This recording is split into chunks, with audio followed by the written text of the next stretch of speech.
We are less than 1 mile from where the world-famous Wimbledon Championships are taking place, usually a source of joy in this community.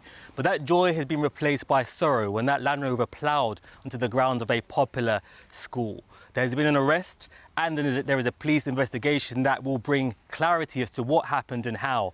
But in this community, there will be little comfort here tonight. Just before 10 in the morning, a Land Rover drove off the road, through the school's fence and into this playground. The day had started with celebration. Students were outside for a tea party before the playground became a crime scene.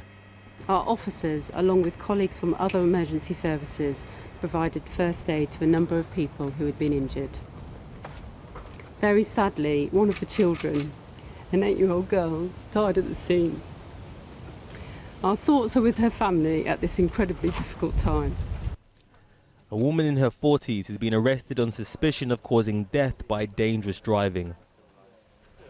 At least a dozen casualties are now in hospital, and there will be many more emotional scars. Outside eyewitnesses said parents arrived unsure what they would find. I saw a lot of distraught parents rushing from the scene on my arrival. Since then I've seen a lot of parents come in and picking up their children, expressions of relief or absolute despair on their face depending on the situation. This is a private school for girls aged 4 to 11 in an affluent suburb along a narrow and winding road. We have been told that in this enclave, drivers are usually only headed to the neighbouring golf club, to one of the few homes nearby, or to the school that is popular with parents.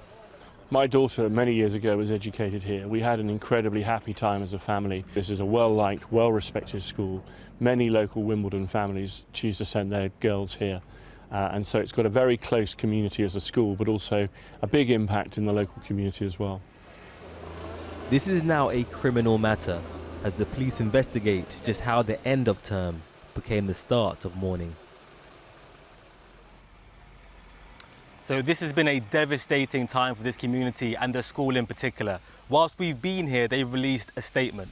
They said, "It is still far too soon to fully understand what happened, but we are well aware of the significant impact this dreadful event will have on our pupils and their families. Their welfare remains our top priority, and we will be doing everything we can to support them, especially those who suffered injuries." Clearly, there is a lot of emotion and it's still very raw here and wider afield who've been hit and hit home hard by this story.